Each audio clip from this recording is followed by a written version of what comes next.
أهواء الذين لا يعلمون ولا تتبع أهواء الذين لا يعلمون إنهم لن يغنوا عنك من الله شيئا وإن الظالمين بعضهم أولياء بعض والله ولي المتقين هذا بصائر للناس وهدى ورحمة لقوم يوقنون أم حسب الذين اجترحوا السيئات أن نجعلهم كالذين آمنوا وعملوا الصالحات سواء محياهم ومماتهم ساء ما يحكمون وخلق الله السماوات والأرض بالحق ولتجزى كل نفس بما كسبت وهم لا يظلمون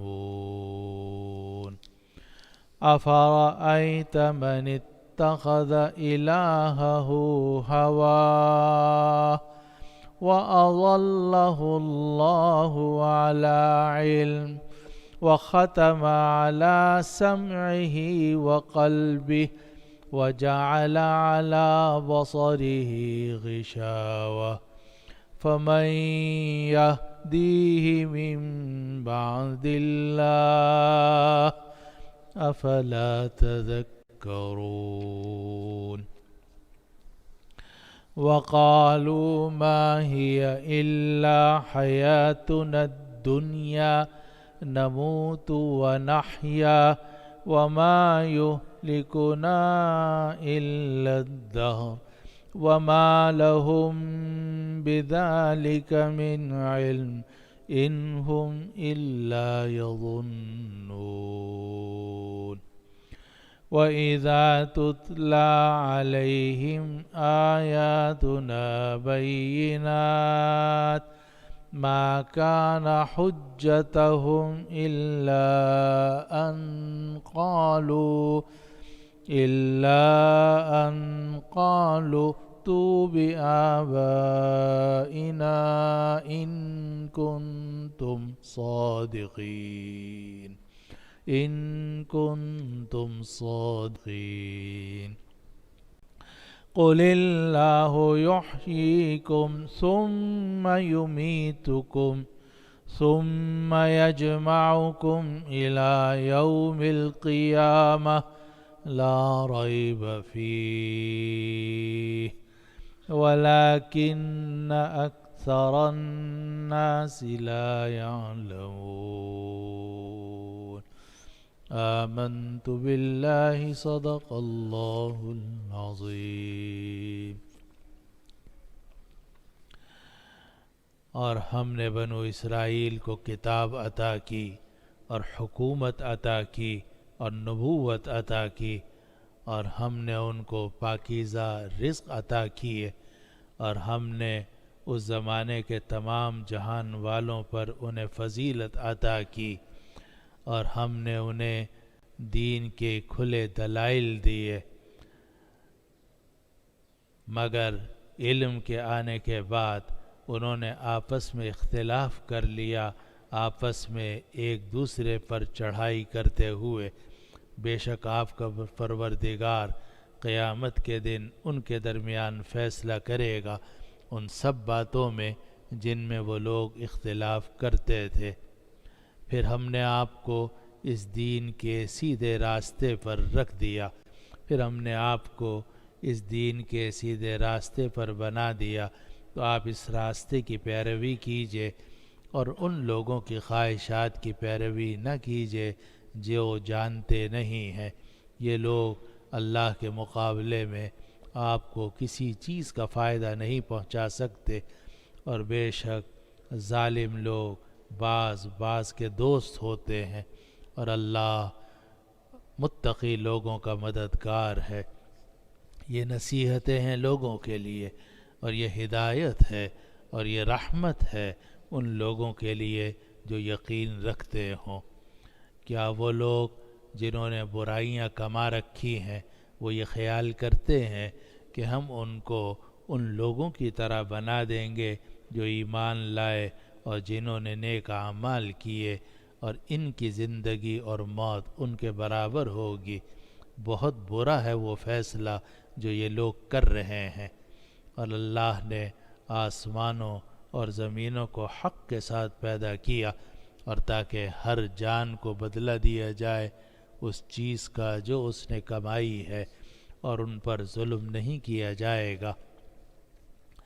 کیا آپ نے دیکھا اس آدمی کو کہ جس نے خواہشات نفسانی کو اپنا معبود بنا لیا، اور اللہ نے علم کے باوجود اسے گمراہ کر دیا، اور اس کے کان اور دل پر مہر لگا دی، اور اس کی آنکھ کے اوپر پردہ ڈال دیا؟ اب اللہ کے بعد کون اس کو ہدایت دے گا؟ کیا تم لوگ غور و فکر نہیں کرتے؟ اور یہ لوگ کہتے ہیں کہ بس یہی ہماری دنیا کی زندگی ہے، اسی میں ہم مرتے اور زندہ ہوتے ہیں، اور زمانہ ہی ہمیں ہلاک کرتا ہے۔ ان لوگوں کو اس چیز کا کوئی علم نہیں ہے، اور یہ لوگ محض گمان سے کام لے رہے ہیں۔ اور جب ان پر ہماری آیات کھلے طریقے سے تلاوت کی جاتی ہے تو ان کی دلیل یہ ہوتی ہے کہ تم ہمارے آبا و اجداد کو زندہ کر کے لاؤ اگر تم سچے ہو۔ آپ کہہ دیجئے اللہ تم سب کو زندہ کرے گا، پھر تمہیں موت دے گا، پھر تمہیں جمع کرے گا قیامت کے دن میں۔ آپ کہہ دیجئے کہ اللہ تمہیں زندہ کرتا ہے، پھر تمہیں موت دیتا ہے، پھر تمہیں جمع کرے گا قیامت کے دن میں۔ اس میں کوئی شک نہیں ہے، لیکن اکثر لوگ جانتے نہیں ہیں۔ یہ ان آیات مبارکہ کا ترجمہ اور مفہوم جو آج کی مجلس میں تلاوت کی گئی ہیں، اور یہ سورۃ الجاثیہ کی آیت نمبر 16 سے لے کر آیت نمبر 26 تک کی آیات ہیں۔ 11 آیات آیت نمبر 16 سے 26 تک۔ ان سے پہلی آیات میں اللہ سبحانہ و تعالی نے خطاب کیا تھا اس زمانے کے کافروں کو، اور یہ جو آیات ہیں ان میں سے شروع کی آیات میں اللہ سبحانہ و تعالی نے یہ بات ارشاد فرمائی کہ جس طرح ہم نے نبی کریم صلی اللہ علیہ وسلم محمد مصطفیٰ صلی اللہ علیہ وسلم کے ذریعے قرآن بھیجا ہے اور نبوت انہیں عطا کی ہے، اسی طریقے سے ہم نے بنو اسرائیل کو بھی کتابیں عطا کی تھی اور حکومت عطا کی تھی اور نبوت عطا کی تھی، اور ہم نے ان کو بہترین طرح کے عمدہ رزق بھی دیے تھے، اور ان کے انبیاء کرام علیہم السلام مسلسل دین کی محنت کرتے رہے، مگر بعد میں انہوں نے انبیاء کرام علیہم السلام کی تعلیمات کو چھوڑ دیا، اور آپس میں ایک دوسرے پر تکبر کرتے ہوئے، ایک دوسرے کے ساتھ لڑائی کرتے ہوئے، ایک دوسرے کی ضد کرتے ہوئے، بلا وجہ ایک دوسرے سے انہوں نے اختلاف کیا۔ اللہ سبحانہ و تعالی قیامت کے دن ان سب باتوں کا فیصلہ کریں گے۔ چنانچہ آیت نمبر 16 میں اللہ سبحانہ و تعالی نے ارشاد فرمایا کہ وَلَقَدْ آتَيْنَا بَنِي إِسْرَائِيلَ الْكِتَابَ وَالْحُكْمَ وَالنُّبُوَّةَ، ہم نے بنو اسرائیل کو کتاب عطا کی تھی۔ کتاب سے مراد تورات جو حضرت موسیٰ علیہ السلام پر نازل کی گئی، اور حضرت عیسیٰ علیہ السلام تک جتنے بھی انبیاء کرام علیہ السلام آئے سب ہی تورات کے احکام پر عمل کرتے رہے، اور اللہ سبحانہ و تعالی نے قرآن مجید کے اندر تورات کی بڑی تعریف کی ہے۔ سورہ مائدہ میں فرمایا گیا ہے کہ انا انزلنا التوراۃ فیہا ہدی ونور یحکم بہا النبیون الذین اسلموا للذین ہادوا والربانیون والاحبار بما استحفظوا من کتاب اللہ وکانوا علیہ شہداء، کہ ہم نے تورات نازل کی، اس میں ہدایت تھی، اس میں نور تھا، اور انبیاء کرام علیہم السلام اسی تورات پر عمل کرتے رہے۔ تو اللہ سبحانہ و تعالی نے سورۃ الجاثیہ کی اس آیت نمبر 16 میں یہ فرمایا کہ ہم نے بنو اسرائیل کو کتاب عطا کی تھی، یعنی تورات، اور آگے فرمایا والحکم، اور ہم نے ان کو حکم عطا کیا تھا۔ حکم کا ترجمہ حکومت بھی کیا گیا ہے، اور حکم کا ترجمہ فیصلے کا بھی ہوتا ہے کہ ہم نے ان کو فیصلہ کن طاقت دی تھی، اور فیصلہ کن طاقت حکومت کی بھی ہوتی ہے اور علماء کی بھی ہوتی ہے۔ حکام جو ہیں وہ انتظامی طور پر فیصلہ کرتے ہیں، اور علماء جو ہیں وہ کتاب اللہ اور سنت انبیاء کرام علیہ السلام کے مطابق فیصلہ کرتے ہیں۔ تو یہ ترجمہ ہو سکتا ہے کہ ہم نے بنو اسرائیل کو کتاب بھی دی اور حکومت بھی دی، اور یہ بھی ترجمہ ہو سکتا ہے کہ ہم نے بنو اسرائیل کو کتاب عطا کی اور ہم نے فیصلہ ان کو عطا کیا، والنبوہ، اور ہم نے ان کو نبوت عطا کی۔ آگے قرآن کہتا ہے وَرَزَقْنَاهُم مِّنَ الطَّيِّبَاتِ، اور ہم نے ان کو پاکیزہ رزق عطا کیا۔ چنانچہ جب فرعون غرق ہو گیا اور حضرت موسیٰ علیہ السلام اپنی قوم بنو اسرائیل کو لے کر شام کی طرف روانہ ہوئے، تو شام میں اللہ سبحانہ و تعالی نے بنو اسرائیل کو بڑی نعمتیں عطا فرمائیں، کیونکہ شام کی سرزمین بڑی زرخیز زمین ہے۔ تو اللہ تعالیٰ فرما رہے ہیں کہ وَرَزَقْنَاهُم مِّنَ الطَّيِّبَاتِ، ہم نے بنو اسرائیل کو پاکیزہ رزق عطا کیے، وَفَضَّلْنَاهُمْ عَلَى الْعَالَمِينَ، اور ہم نے انہیں تمام جہان والوں پر فضیلت عطا کی۔ یہ جو آ رہا ہے کہ ہم نے انہیں تمام جہان والوں پر فضیلت عطا کی، یعنی اس زمانے میں جتنی اقوام تھیں اور جتنے لوگ تھے، ان میں سب سے افضل ترین لوگ بنو اسرائیل کے لوگ تھے، کیونکہ انبیاء کرام علیہ السلام کی نسل میں سے تھے، ان کی اولاد میں سے تھے، دین کو تھامنے والے تھے اور آگے دین کو پھیلانے والے تھے۔ تو فرمایا کہ وَفَضَّلْنَاهُمْ عَلَى الْعَالَمِينَ، اور ہم نے بنو اسرائیل کو تمام جہان والوں پر، یعنی اس زمانے کے تمام جہان والوں پر فضیلت عطا کی۔ آگے آیت نمبر 17 میں ارشاد ہے کہ وَآتَيْنَاهُمْ بَيِّنَاتٍ مِّنَ الْأَمْرِ، اور ہم نے اس دین کی کے کھلے دلائل ان کو عطا کیے، ہم نے اس دین کے کھلے دلائل ان کو عطا کیے۔ طرح طرح کی کہ احکام اللہ تعالیٰ نے تورات میں نازل فرمائے، دلائل ان کو عطا فرمائے، اور انبیاء کرام علیہم السلام یعنی بنو اسرائیل کے بعد کے جتنے انبیاء تھے وہ تورات ہی کے مطابق فیصلہ کرتے رہے، جیسا کہ ابھی میں نے سورہ مائدہ کی آیت آپ کے سامنے پڑھی، یحکم بہا النبیون الذین اسلموا۔ تو اللہ تعالیٰ فرما رہے ہیں آیت نمبر 17 میں کہ وَآتَيْنَاهُمْ بَيِّنَاتٍ مِّنَ الْأَمْرِ، اور ہم نے بنو اسرائیل کو اس دین کے کھلے دلائل عطا کیے۔ فَمَا اخْتَلَفُوا إِلَّا مِن بَعْدِ مَا جَاءَهُمُ الْعِلْمُ بَغْيًا بَيْنَهُمْ۔ اب یہ تو نعمتیں ذکر کی کہ بنو اسرائیل کو تورات بھی عطا کی گئی، حکومت بھی عطا کی گئی، نبوت بھی عطا کی گئی، پاکیزہ رزق بھی عطا کیے گئے، ہم نے ان کو تمام جہان والوں پر فضیلت بھی عطا کی، ہم نے ان کو کھلے دلائل بھی عطا کیے، لیکن انہوں نے کیا کیا؟ آپس میں اختلاف شروع کر دیا۔ معلوم ہے اختلاف بہت بری چیز ہے، معلوم ہے کہ اختلاف بہت بری چیز ہے، خاص طور پر علماء کا اختلاف، دینداروں کا اختلاف، اور وہ اختلاف بھی اگر صرف اختلاف کی حد تک رہے، یعنی رائے کا اختلاف ہو، اس میں بھی کوئی حرج نہیں ہے، کیونکہ دو عالموں کی رائے مختلف ہو سکتی ہے، دو دیندار آدمیوں کی رائے بھی مختلف ہو سکتی ہے، اس حد تک کوئی حرج نہیں ہے۔ لیکن اگر یہ اختلاف تکبر تک پہنچ جائے، زدم زدی تک پہنچ جائے کہ جو یہ کہے گا میں نہیں مانوں گا، وہ کہتا ہے جو یہ کہے گا میں نہیں مانوں گا، تو یہ تو تکبر ہو گیا۔ اسی لیے اللہ سبحانہ و تعالی نے سورۃ الجاسیہ کی آیت نمبر 17 میں یہ بات ارشاد فرمائی کہ بنو اسرائیل کے پاس علم آ چکا تھا، ہم نے ان کو کتاب بھی دی تھی، نور بھی عطا کیا، ہدایت بھی عطا کر دی، لیکن فَمَا اخْتَلَفُوا إِلَّا مِن بَعْدِ مَا جَاءَهُمُ الْعِلْمُ بَغْيًا بَيْنَهُمْ۔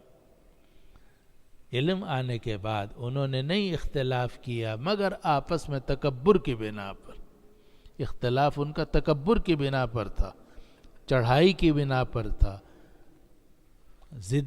ضدی کی بنا پر تھا۔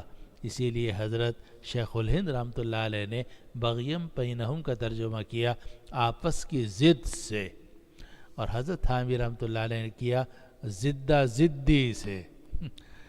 اور پھر وہی بات جو میں نے دوبارہ عرض کرتا ہوں، ایک ہے اختلاف، رائے کا اختلاف، اس میں کوئی حرج نہیں ہوتا۔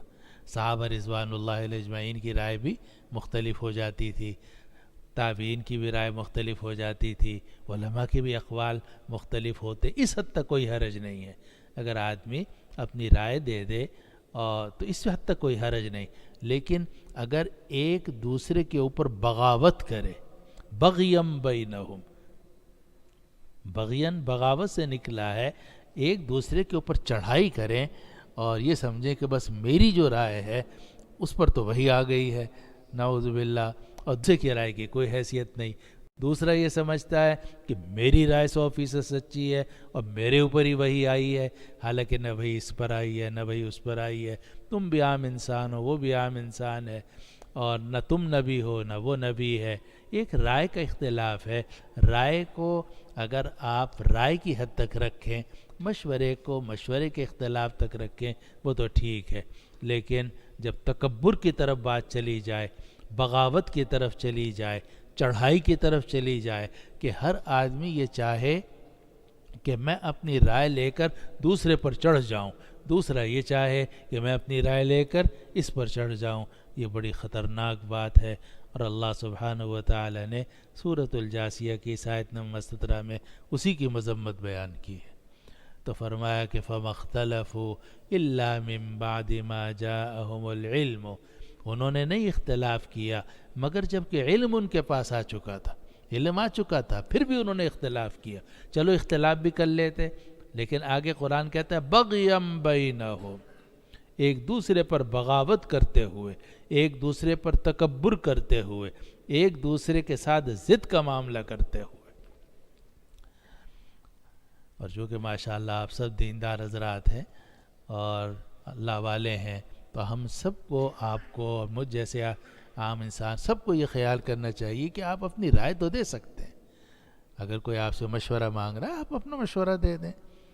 اگر کوئی رائے آپ کے ذہن میں آ رہی ہے، وہ رائے آپ دوسرے کو بتا سکتے ہیں، لیکن اپنی رائے دوسرے کے اوپر مسلط کرنا اور یہ سمجھنا کہ جو میں کہہ رہا ہوں وہ 100% صحیح ہے، یہ بدترین قسم کا تکبر ہے۔ اس لیے کہ یہ سمجھنا کہ جو میں کہہ رہا ہوں وہ 100% صحیح ہے، باقی سب غلط ہے، یہ تو نبی ہی کہہ سکتا ہے کہ جس کے اوپر وحی آتی ہو، لیکن عام انسان کی تو ایک سوچ ہے، اور سوچ جو ہے اس میں غلطی ہو سکتی ہے۔ اس لیے جب بھی کوئی معاملہ ہو، چاہے گھریلو معاملہ ہو، چاہے آپ جماعت میں نکلیں تبلیغ میں، اس میں کوئی مشورے کا معاملہ ہو، یا عالم کوئی پڑھا رہا ہے اس کا معاملہ ہو، یا مسائل کے اختلاف کا معاملہ ہو، یا تفسیر کا معاملہ ہو، اس میں آپ اپنی رائے تو دے سکتے ہیں، وہ بھی بشرطے کہ علم پر مبنی ہو، اخلاص پر مبنی ہو، تجربے پر مبنی ہو، لیکن رائے دینے کے بعد اس کو سب کے اوپر نافذ کرنے کی کوشش کرنا یہ عقل کے بھی خلاف ہے، نقل کے بھی خلاف ہے، اور یہ طریقہ صحابہ رضوان اللہ علیہم اجمعین کا نہیں تھا، نہ ائمہ کرام رحمہم اللہ کا تھا۔ اسی لیے آپ دیکھتے ہیں کہ صحابہ رضوان اللہ علیہ اجمعین رائے کا اختلاف بھی رکھتے تھے، ایک دوسرے کا احترام بھی کرتے تھے۔ ائمہ کرام رحمہم اللہ رائے کا اختلاف رکھتے ہیں مگر ایک دوسرے کا احترام بھی کیا جاتا ہے۔ چنانچہ ہم حنفی ہیں، امام ابو حنیفہ رحمۃ اللہ علیہ کی تقلید کرتے ہیں، لیکن آپ جانتے ہیں کہ جب بھی ہم یا ہمارے اکابر کسی امام مالک رحمہ اللہ کا نام لیتے ہیں، امام شافعی رحمہ اللہ کا نام لیتے ہیں، امام احمد ابن حنبل رحمہ اللہ کا نام بڑے احترام سے لیتے ہیں، ادب کے ساتھ لیتے ہیں، اور ان کی رائے کو نعوذ باللہ کبھی بھی حقارت کے ساتھ ذکر نہیں کیا جاتا۔ ان کی رائے ہے، اس کے یہ دلائل ہیں، آپ کے امام کی یہ رائے ہے، اس کے یہ دلائل ہیں، اس حد تک تو ٹھیک ہے، لیکن اپنی رائے کو سب لوگوں پر مسلط کرنے کی کوشش کرنا، یہ ہے بغیم بینہم۔ تو قرآن کہتا ہے کہ فَمَا اخْتَلَفُوا إِلَّا مِن بَعْدِ مَا جَاءَهُمُ الْعِلْمُ بَغْيًا بَيْنَهُمْ، ان بنو اسرائیل کے لوگوں نے نہیں اختلاف کیا مگر جب کہ علم آ چکا تھا، آپس میں ایک دوسرے پر چڑھائی کرتے ہوئے۔ إِنَّ رَبَّكَ يَقْضِي بَيْنَهُمْ يَوْمَ الْقِيَامَةِ، بے شک آپ کا پروردگار قیامت کے دن کا فیصلہ کرے گا۔ فیما کانوا فیہ یختلفون، ان مسائل میں جن میں یہ لوگ اختلاف کرتے تھے۔ اب یہ جو بھی اختلاف ہمارا ہوتا ہے، کسی اور کا ہوتا ہے، ظاہر ہے کہ ایک رائے کا اختلاف ہے، لیکن حق اس میں کیا ہے یہ تو اللہ تعالی ہی کو معلوم ہے۔ تو فرمایا ان ربک یقضی بینہم یوم القیامہ، بے شک آپ کا پروردگار لوگوں کے درمیان فیصلہ کرے گا قیامت کے دن، فیما کانوا فیہ یختلفون، ان سب مسائل میں جن میں یہ لوگ اختلاف کرتے تھے۔ آگے آیت نمبر 18 سورۃ الجاثیہ کی آیت نمبر 18 میں اللہ سبحانہ و تعالی نے نبی کریم صلی اللہ علیہ وسلم فداہ ابی و امی کو خطاب کر کے فرمایا کہ ہم نے آپ کو اس دین کے ایک خاص راستے پر بنا دیا ہے۔ ثم جعلناک علی شریعۃ من الامر، پھر ہم نے آپ کو اس دین کے ایک خاص راستے پر بنا دیا ہے۔ یعنی ایک راستہ تو وہ تھا جو بنو اسرائیل کو عطا کیا گیا تھا، ان کی شریعت تھی، اب شریعت محمدیہ ہے۔ اور اس کو تھوڑا سا یوں سمجھ لیجئے کہ ایک ہوتا ہے دین، ایک ہے شریعت۔ دین جو ہے وہ تمام انبیاء کرام علیہ السلام کا ایک ہی ہوتا ہے۔ دین کا مطلب ہے بنیادی عقائد، چنانچہ اللہ ایک ہے، تمام انبیاء برحق ہیں، تمام کتابیں برحق ہیں، آخرت برحق ہے، جنت برحق ہے، دوزخ برحق ہے، ملائکہ برحق ہیں۔ آمنت باللہ وملائکتہ وکتبہ ورسلہ والیوم الآخر والقدر خیرہ وشرہ من اللہ تعالی والبعث بعد الموت۔ اب یہ عقائد ایسے ہیں جو حضرت آدم علیہ السلام سے لے کر آج تک ایک ہی طرح چلے آ رہے ہیں، ان میں کوئی اختلاف نہیں، یہ ہے دین۔ البتہ اس دین پر عمل کرنے کے طریقے مختلف ہوتے ہیں اور اس میں تبدیلی ہوتی رہتی ہے۔ اللہ تعالیٰ ہر نبی کے لیے ایک شریعت بنا دیتے ہیں، چنانچہ پہلے شریعت موسویہ تھی، شریعت عیسویہ تھی، اب یہ شریعت محمدیہ ہے، اللہ صاحب الصلاۃ والتحیہ۔ اور شریعت جو ہے یہ اصل میں کہتے ہیں گھاٹ کو، یعنی پانی لینے کی جگہ۔ اگر کوئی نہر ہو یا کنواں ہو یا دریا ہو اور آپ کوئی جگہ بنا دیں کہ جہاں لوگ آ کر پانی لے سکیں، اسے کہتے ہیں شریعت۔ گھاٹ ہے کہ جس سے آپ پانی لے رہے ہیں، اور پھر جو راستہ آتا ہے اس گھاٹ کی طرف اسے بھی شریعت کہا جاتا ہے۔ اسی لیے شریعت کا ترجمہ گھاٹ کا بھی ہوتا ہے اور شریعت کا ترجمہ راستے کا بھی ہوتا ہے، اور اسی شریعت سے یہ لفظ نکلا ہے جو آج کل شارع دارالعلوم اور شارع فلاں، تو شارع کا مطلب راستہ۔ تو قرآن یہ کہہ رہا ہے کہ ثم جعلناک علی شریعۃ من الامر، پھر ہم نے آپ کو اس دین کے خاص راستے پر بنا دیا ہے، اس دین کے ایک خاص راستے پر بنا دیا ہے۔ فاتبعھا، تو آپ اس راستے کی پیروی کیجئے۔ فاتبعھا، آپ اس شریعت کی یعنی اس راستے کی پیروی کیجئے۔ ولا تتبع اہواء الذین لا یعلمون، اور جن لوگوں کو کچھ علم نہیں ہے ان کی خواہشات کی پیروی نہ کیجئے۔ ولا تتبع اہواء الذین لا یعلمون، اور جو لوگ کچھ نہیں جانتے ان کی خواہشات کی پیروی نہ کیجئے۔ اسی کو کہا جاتا ہے کہ شریعت کی پیروی کی جائے گی، خواہشات کی پیروی نہیں ہوگی۔ قرآن میں اللہ تعالیٰ نے فرمایا ثم جعلناک علی شریعۃ من الامر فاتبعها، ہم نے آپ کو اس دین کے ایک راستے پر بنا دیا ہے، آپ اس راستے کی پیروی کیجئے۔ ولا تتبع اہواء الذین لا یعلمون، اور جو لوگ کچھ نہیں جانتے ان کی خواہشات کی پیروی نہ کیجئے۔ آگے آیت نمبر 19 میں اللہ تعالیٰ فرماتے ہیں انہم لن یغنوا عنک من اللہ شیئا، یہ جو لوگ ہیں جن کو کچھ علم نہیں ہے، یہ اللہ کے مقابلے میں آپ کی کچھ مدد نہیں کر سکتے۔ یہ جو خواہشات کے غلام ہیں جن کو کچھ پتہ نہیں ہے اور اپنی خواہشات پر چل رہے ہیں، انہم لن یغنوا عنک من اللہ شیئا، یہ اللہ کے مقابلے میں آپ کی کوئی مدد نہیں کریں گے، ہرگز کوئی مدد نہیں کر سکیں گے۔ وَإِنَّ الظَّالِمِينَ بَعْضُهُمْ أَوْلِيَاءُ بَعْضٍ، اور جو ظالم ہیں ان میں سے بعض کے دوست ہوتے ہیں۔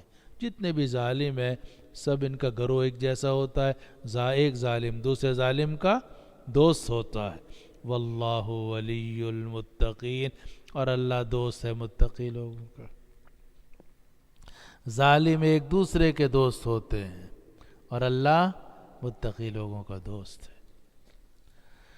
انہم لن یغنوا عنک من اللہ شیئا، بے شک یہ لوگ اللہ کے مقابلے میں ہرگز آپ کے کچھ کام نہیں آئیں گے۔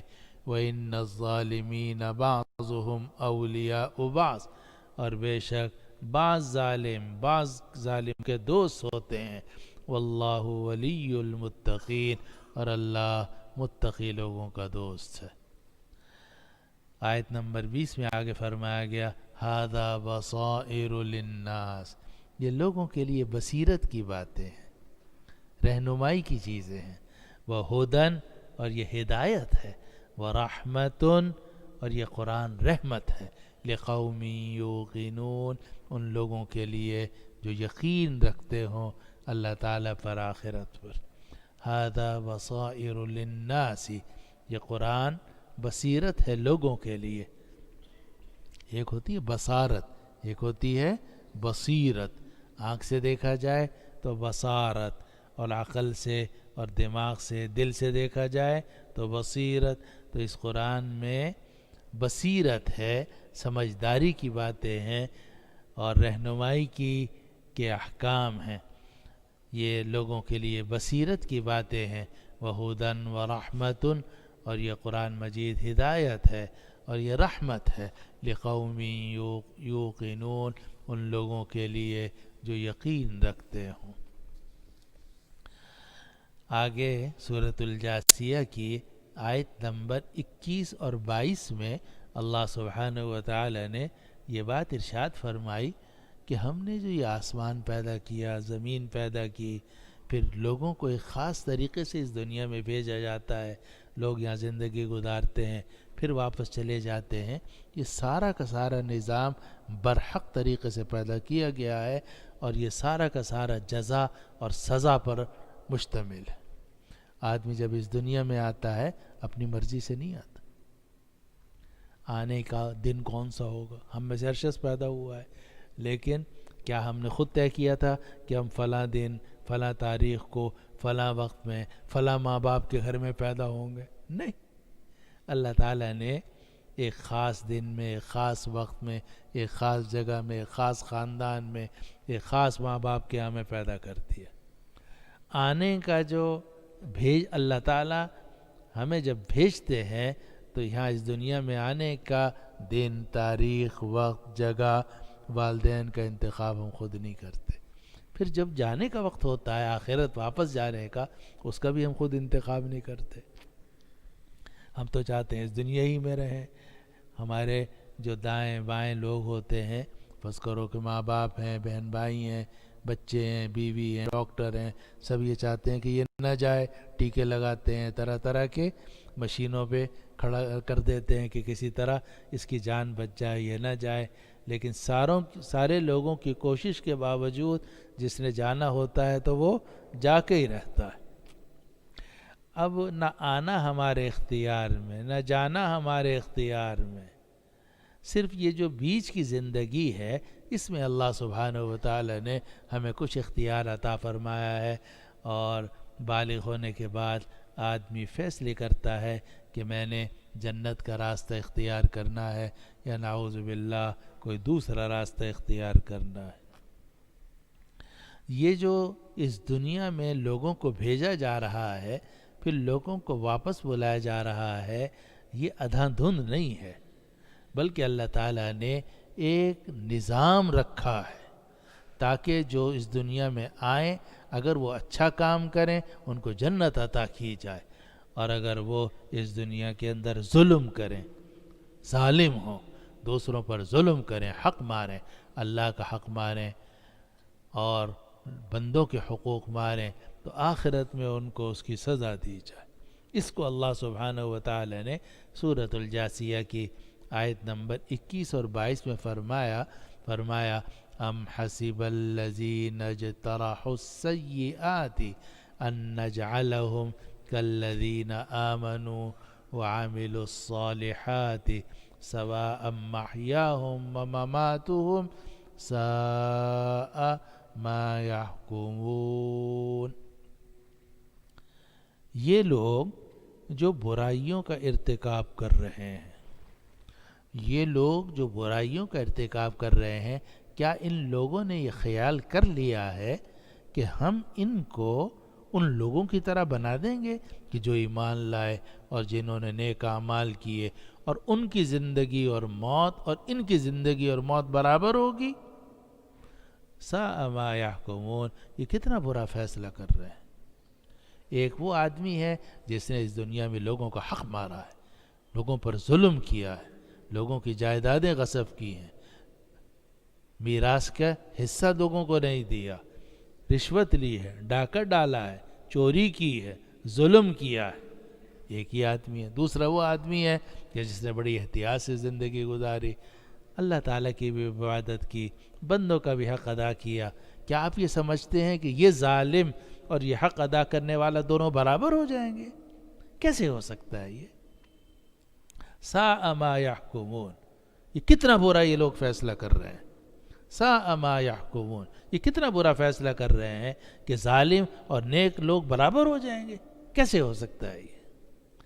تو اللہ تعالیٰ فرماتے ہیں ام حسب الذین اجترحوا السیئات، جو لوگ برائیوں کا ارتکاب کر رہے ہیں، کیا ان لوگوں نے یہ گمان کر لیا ہے ان نجعلہم کالذین آمنوا وعملوا الصالحات، کہ ہم ان کو ان لوگوں کی طرح بنا دیں گے کہ جو ایمان لائے اور جنہوں نے نیک اعمال کیے، سواء محیاہم ومماتہم، اور ان کی زندگی اور موت برابر ہوگی۔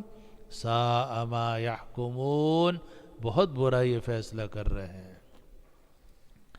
اور یہ آخرت کی دلیل عقلی بھی ہے، کیونکہ ہم دیکھتے ہیں کہ اس دنیا میں ایک آدمی ظالم ہے، وہ دوسرے پر ظلم کر رہا ہے، ظلم کرتا چلا جا رہا ہے، اور رشوتیں دے دے کر چھوٹ رہا ہے، اور جناب اس نے لوگوں کا حق غصب کیا ہوا ہے، جائیدادوں پر قبضہ کیا ہوا ہے، لوگوں کی وراثت کا حق مارا ہوا ہے اور ظلم کیا ہوا ہے، اور کوئی بھی اس کو دنیا میں سزا نہیں ملی، بڑے آرام سے اس نے عیاشی کی زندگی گزاری۔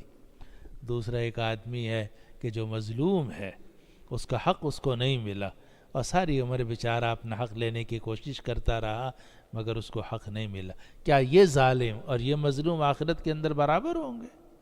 کیسے ہو سکتا ہے یہ؟ کیسے ممکن ہے یہ کہ ظالم اور مظلوم دونوں برابر ہو جائیں؟ کیسے ممکن ہے یہ؟ اسی کو سورۃ المومنون میں اللہ تعالیٰ نے فرمایا افحسبتم انما خلقناکم عبثا، کیا تم لوگوں نے یہ خیال کر لیا ہے کہ ہم نے تمہیں بیکار پیدا کر دیا ہے؟ وَأَنَّكُمْ إِلَيْنَا لَا تُرْجَعُونَ، اور تم ہمارے پاس واپس نہیں آؤ گے۔ ہم نے تمہیں بیکار پیدا نہیں کیا، ہم نے بھیجا ہے، ہم تمہیں بلاتے ہیں، تم ہمارے پاس آؤ گے، پھر ہم بتائیں گے کہ تم نے کیا عمل کیا ہے۔ اچھا کیا ہے فَمَن يَعْمَلْ مِثْقَالَ ذَرَّةٍ خَيْرًا يَرَهُ، وَمَن يَعْمَلْ مِثْقَالَ ذَرَّةٍ شَرًّا يَرَهُ، بلی کو بھی پانی پلایا، کتے کو بھی پانی پلایا، اس پر بھی ثواب لکھا جائے گا۔ اور جس نے جو ظلم کیا ہے اس ظلم کا بدلہ آخرت میں اس کو ملے گا۔ تو اللہ تعالیٰ نے اس سورہ جاسیہ کی آیت نمبر 21-22 میں یہی بات ارشاد فرمائی کہ کیا گمان کر لیا ہے، کیا خیال کر لیا ہے ان لوگوں نے کہ جو برائیوں کا ارتکاب کرتے ہیں کہ ہم انہیں ان لوگوں کی طرح بنا دیں گے کہ جو ایمان لائے اور جنہوں نے نیک اعمال کیے اور ان کی زندگی اور موت ان کے برابر ہوگی۔ ساء ما یحکمون، بہت برا یہ لوگ فیصلہ کر رہے ہیں۔ وَخَلَقَ اللَّهُ السَّمَاوَاتِ وَالْأَرْضَ بِالْحَقِّ، اور اللہ نے آسمانوں اور زمینوں کو برحق طریقے سے پیدا کیا ہے، حق کے ساتھ پیدا کیا ہے، اور اللہ تعالیٰ ہر ایک کو اس کا حق دلوائیں گے۔ وَخَلَقَ اللَّهُ السَّمَاوَاتِ وَالْأَرْضَ بِالْحَقِّ، اللہ نے آسمانوں اور زمین کو پیدا کیا ہے حق کے ساتھ۔ وَلِتُجْزَى كُلُّ نَفْسٍ بِمَا كَسَبَتْ، اور تاکہ ہر جان کو بدلہ دیا جائے ان اعمال کا جو اس نے کیے تھے، اور تاکہ ہر آدمی کو بدلہ دیا جائے ان کاموں کا جو اس نے کیے تھے۔ وَهُمْ لَا يُظْلَمُونَ، اور ان پر ظلم نہیں کیا جائے گا۔ اور دنیا میں جس نے ظلم کیا ہے وہ بچ نہیں سکتا۔ اور سورہ ابراہیم کی جو آخری آیات ہیں اگر کبھی آپ پڑھیں تو عجیب و غریب آیات ہیں، اور اس میں اللہ سبحانہ و تعالی نے قیامت کا نقشہ کھینچا ہے اور بتایا کہ یہ ظالم جو اس دنیا میں ظلم کرتے ہیں اور لوگوں کا حق مارتے ہیں، جب قیامت کے دن آئیں گے پھر ان سے نمٹا جائے گا۔ وَلَا تَحْسَبَنَّ اللَّهَ غَافِلًا عَمَّا يَعْمَلُ الظَّالِمُونَ، ظالم جو کچھ کر رہے ہیں اللہ کو غافل مت سمجھو۔ إِنَّمَا يُؤَخِّرُهُمْ لِيَوْمٍ تَشْخَصُ فِيهِ الْأَبْصَارُ، اللہ ان کو ڈھیل دے رہا ہے اس دن کے لیے جس میں آنکھیں پھٹ جائیں گی۔ جب یہ ظالم وہاں پہنچیں گے ان کی آنکھیں پھٹی ہوئی ہوں گی خوف اور دہشت کی وجہ سے۔ پورا رکوع ہے سورہ ابراہیم کا، اور اس کی پہلی آیت میں نے پڑھی ہے، کبھی اللہ تعالیٰ توفیق دے تو آپ وہ سورہ ابراہیم کا رکوع پڑھیے تو پتہ چلے گا کہ اس دنیا میں ظلم کے کیا نتائج نکلتے ہیں۔ تو یہاں بھی اللہ تعالیٰ نے فرمایا کہ اللہ نے آسمانوں اور زمینوں کو حق کے ساتھ پیدا کیا، اور تاکہ ہر جان کو بدلہ دیا جائے اس چیز کا جو اس نے کمائی ہے، اور ان پر ظلم نہیں کیا جائے گا۔ آگے آیت نمبر 23 میں اللہ سبحانہ و تعالی نے فرمایا کہ خواہشات کو اپنا معبود نہیں بنانا چاہیے۔ آدمی کو یہ نہیں چاہیے کہ خواہشات کو اپنا معبود، میرا دل چاہ رہا ہے کہ میں اس کو مکہ مار دوں، میرا دل چاہ رہا ہے اس کو کونی مار دوں، میرا دل چاہ رہا ہے کہ اس کی چیز چھین لو، میرا دل چاہ رہا ہے اس کو گالی دے دوں، اور فوراً جیسے ہی آپ کا دل چاہ آپ نے وہ کام کر دیا۔ یہ بڑا خطرناک راستہ، یہ سیدھا جہنم کا راستہ۔ جو آپ کے دل میں آئے، جو آپ کی خواہش ہو، اگر آپ فوراً وہ کام کریں گے اس کا مطلب یہ ہے کہ آپ اللہ تعالیٰ کے احکام کی پیروی نہیں کر رہے، آپ اللہ تعالیٰ کو اپنا معبود نہیں سمجھتے، بلکہ آپ اپنی خواہش کو اپنا معبود سمجھتے ہیں۔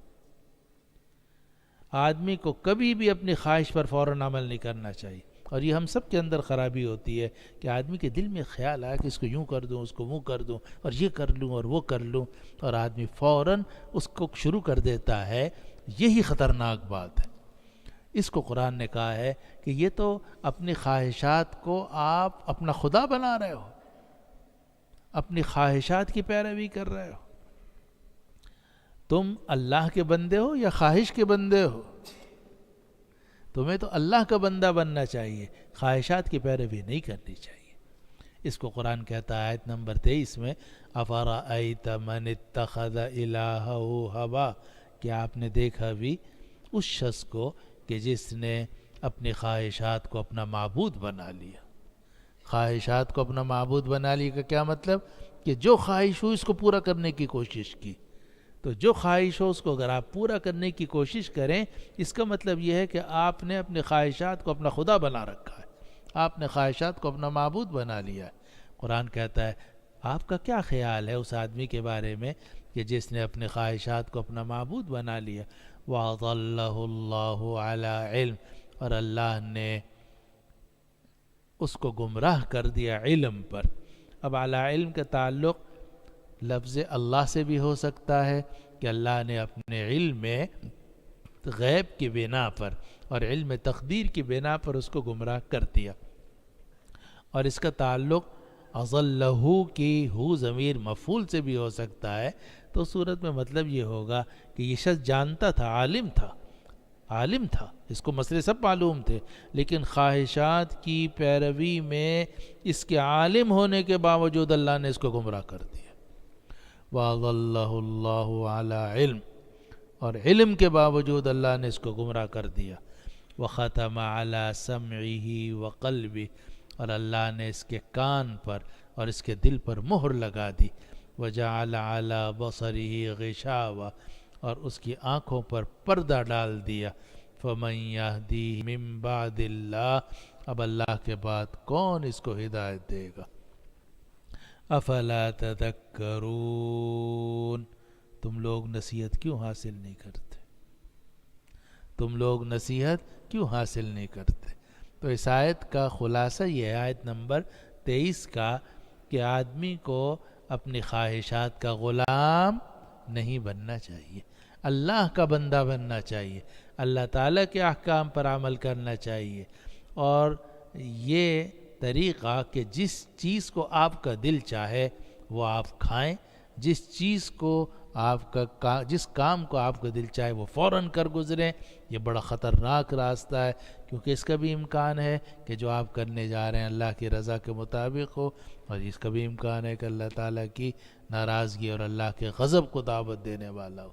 اسی لیے جس چیز کو بھی آپ کا دل چاہے یا جو بھی آپ کرنے جا رہے ہیں، پہلے چند لمحوں کے لیے رک کر آپ کو سوچنا چاہیے کہ مجھے یہ کام کرنا چاہیے یا نہیں کرنا چاہیے، اللہ تعالیٰ نے مجھے اس کام کی اجازت دی ہے یا نہیں دی ہے۔ أَفَرَأَيْتَ مَنِ اتَّخَذَ إِلَٰهَهُ هَوَاهُ، کیا آپ نے دیکھا بھی وہ آدمی کہ جس نے اپنے خواہشات کو اپنا معبود بنا لیا؟ وَأَضَلَّهُ اللَّهُ عَلَى عِلْمٍ، اور اس کے علم کے باوجود اللہ نے اس کو گمراہ کر دیا۔ وَخَتَمَ عَلَى سَمْعِهِ وَقَلْبِهِ، اور اللہ نے اس کے کان پر اور دل پر مہر لگا دی۔ وَجَعَلَ عَلَى بَصَرِهِ غِشَاوَةً، اور اس کی نگاہوں پر اللہ نے پردہ ڈال دیا۔ فَمَن يَهْدِيهِ مِن بَعْدِ اللَّهِ، تو اللہ کے بعد اب کون اس کو ہدایت دے گا؟ افلا تذکرون، تم لوگ نصیحت کیوں حاصل نہیں کرتے؟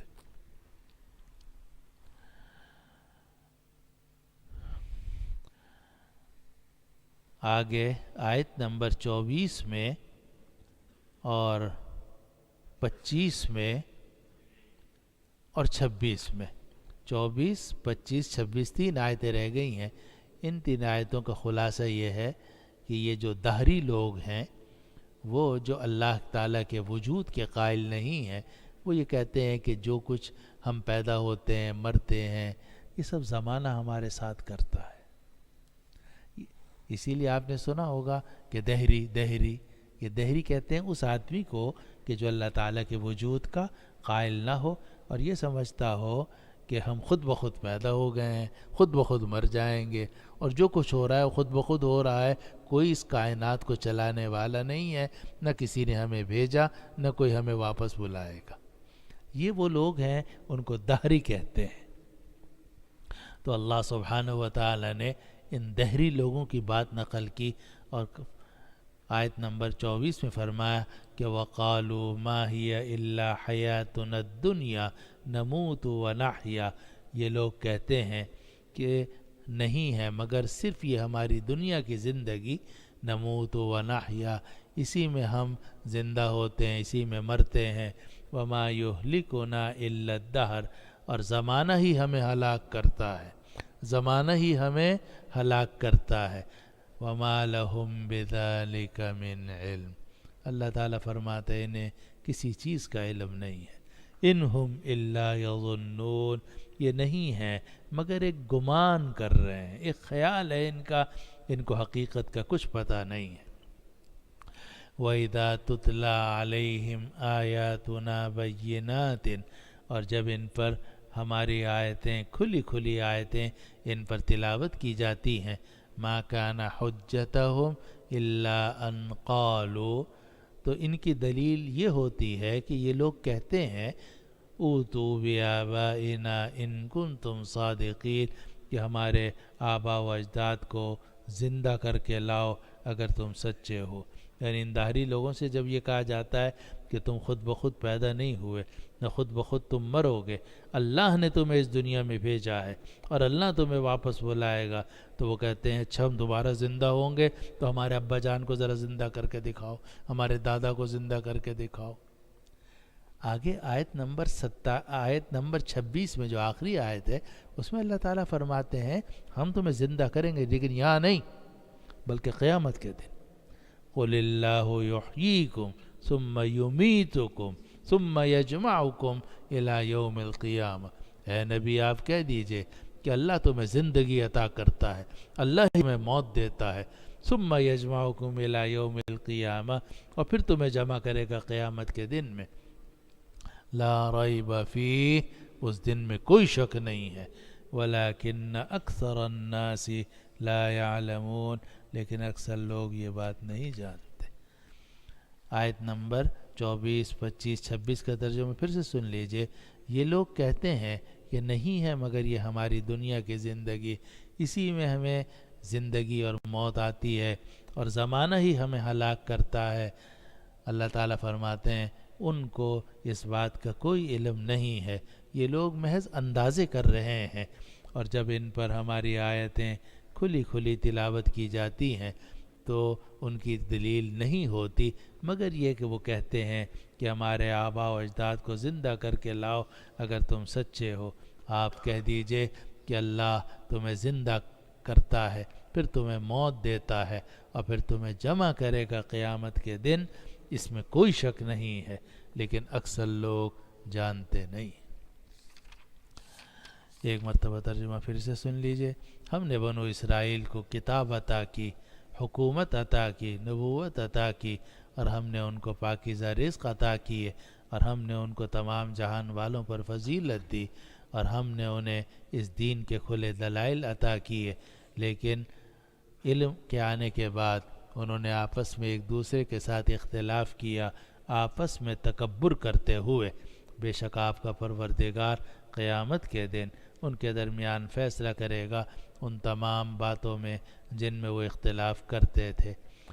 اے نبی، پھر ہم نے آپ کو اس دین کی خاص شریعت پر بنا دیا ہے، آپ اس شریعت کی پیروی کیجئے اور ان لوگوں کی خواہشات کی پیروی نہ کیجئے جو جانتے نہیں ہیں۔ یہ لوگ اللہ کے مقابلے میں آپ کے کسی کام نہیں آئیں گے، اور بے شک ظالم بعض کے دشمن ہوتے ہیں، بے شک ظالم بعض کے دوست ہوتے ہیں، اور اللہ متقی لوگوں کا دوست ہے۔ بے شک ظالم بعض کے دوست ہیں اور اللہ متقی لوگوں کا دوست ہے۔ یہ ہدایت کی باتیں ہیں لوگوں کے لیے، یہ نصیحت کی باتیں ہیں لوگوں کے لیے، اور یہ ہدایت ہے اور یہ رحمت ہے ان لوگوں کے لیے جو یقین رکھتے ہوں۔ کیا جن لوگوں نے برائیوں کا ارتکاب کیا ہے وہ یہ خیال کرتے ہیں کہ ہم ان کو برابر کر دیں گے ان لوگوں کے جو ایمان لائے اور جنہوں نے نیک اعمال کیے، کہ ان کی زندگی اور موت برابر ہوگی؟ بہت برا ہے یہ فیصلہ جو وہ کر رہے ہیں۔ اللہ نے آسمانوں اور زمین کو حق کے ساتھ پیدا کیا ہے، اور تاکہ ہر جان کو بدلہ دیا جائے ان کاموں کا جو اس نے کیے ہیں، اور ان پر ظلم نہیں کیا جائے گا۔ کیا آپ نے دیکھا وہ آدمی کہ جس نے اپنی خواہشات کو اپنا معبود بنا لیا، اور اللہ نے علم کے باوجود اسے گمراہ کر دیا، اور اس کے کان پر دل پر مہر لگا دی، اس کی آنکھوں پر پردہ ڈال دیا؟ اب اللہ کے بعد کون اس کو ہدایت دے گا؟ تم لوگ نصیحت کیوں حاصل نہیں کرتے؟ اور یہ لوگ کہتے ہیں کہ بس یہی ہماری دنیا کی زندگی ہے، اسی میں ہماری موت و حیات ہے، اور زمانہ ہی ہمیں ہلاک کرتا ہے۔ ان لوگوں کو اس بات کا کوئی علم نہیں ہے، یہ لوگ محض اندازہ کر رہے ہیں۔ اور جب ان پر ہماری کھلی آیات تلاوت کی جاتی ہیں تو ان کی دلیل یہ ہوتی ہے کہ ہمارے آبا و اجداد کو زندہ کر کے لاؤ اگر تم سچے ہو۔ اے نبی آپ کہہ دیجئے اللہ ہی تمہیں زندگی عطا کرتا ہے، اللہ ہی تمہیں پھر موت دیتا ہے اور پھر تم سب کو جمع کرے گا قیامت کے دن، اس میں کوئی شک نہیں ہے، لیکن اکثر لوگ جانتے نہیں ہیں۔ وآخر دعوانا الحمدللہ رب العالمین وصلی اللہ وسلم وبارک علی حبیبنا وسیدنا محمد وعلی آلہ وصحبہ اجمعین۔